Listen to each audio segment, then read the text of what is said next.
আসসালামু আলাইকুম, welcome my new blog. সবাই কেমন আছেন? আলহামদুলিল্লাহ, আমরা আল্লাহর রহমতে ভালো আছি। এখানে দেখতেই পাচ্ছেন কদ কদ কদবেল না সরি বেল। তো আমার হাজব্যান্ড বেল নিয়ে আসতে বাসায়। বেল নিয়ে আসার পর আমি তাকে বলতেছি যে তুমি শরবতটা বানাও। রমজান মাস আসলে বেলের শরবতটা মনে হয় মাস্ট বি খাওয়াই লাগে আমাদের। কারণ বেল আমাদের স্বাস্থ্যের জন্য অনেক বেশি উপকার, আর কোষ্ঠকাঠিন্য দূর করতে বেলের শরবত অনেক বেশি হেল্পফুল। যেহেতু রমজান মাস, তো বেলের শরবতটা যদি খাদ্য তালিকায় রাখা যায়, খুবই হেলদি একটা ফুডস। আর এই বেলেতে কোনো ফরমালিন দেওয়া লাগে না, তো এটা আমাদের স্বাস্থ্যের জন্য খুবই ভালো। তো এখানে এসে এটা আমার হাজব্যান্ড আগে বেলটাকে ফাটিয়ে তারপর একটা চামচের মাধ্যমে উঠিয়ে নিয়েছে, তারপর সামান্য পরিমাণ পানি দিয়ে ভালোভাবে মথে নিয়েছে। এখন একটা ছাঁকনির মাধ্যমে এটা ছেঁকে নেবে।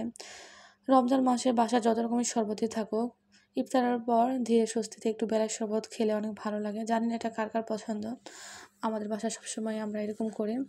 তো এখানে যে সামান্য পরিমাণ চিনি অ্যাড করতে হবে। বেলটা মিষ্টি ছিল, তারপরে মনে হইতেছে এখানে একটু চিনি অ্যাড করলে বেশি ভালো হবে আর কি। প্রতিদিনই আমাদের বানানো হয় বেলের শরবত, তো ভাবলাম আজকে একটু আপনাদের সাথে শেয়ার করি। পুষ্টিগুণে ভরপুর বেলের শরবত। এখানে একটু লবণ অ্যাড করবেন, তাহলে দেখবেন যে বেলের শরবতটা খেতে অনেক বেশি ভালো লাগবে। তো চিনি লবণ সব কিছু দিয়ে এটা ভালোভাবে নাড়তে হবে, যেন চিনি লবণ সব কিছু গলে যায়। চিনিটা গলতে একটু সময় লাগে, তো এখানে যেহেতু ঘনত্বটাও বেশি, চিনিটা একটু বেশি বেশি নাড়তে হচ্ছে আর কি গলানোর জন্য। আর এখানে আমি গরুর দুধ জাল করে নিয়েছি আধা কেজি, আপনারা দেখতেই পাচ্ছেন। তো দুধ জাল করছে আর শরটা পড়ে গেছে। আমার হাজব্যান্ড বলতেছে শরটা কি গলবে? তো আমি বললাম যে গলে যাবে, তুমি নাড়তে থাকো আর কি। আসলে বাসায় পুরুষ মানুষ যদি কোনো কাজে হেল্প করে ভালোই লাগে। আমার হাজব্যান্ড ব্যস্ত থাকে, তারপর যদি বাসায় থাকে বা কোনো কাজের ক্ষেত্রে আমাকে হেল্প করার চেষ্টা করে, সেটা যে কাজেই হোক আর কি। মাশাল্লাহ। আর হাজব্যান্ড কাজের ক্ষেত্রে হেল্প করলে কাজের মনোযোগও বেড়ে যায়, ভালোই লাগে।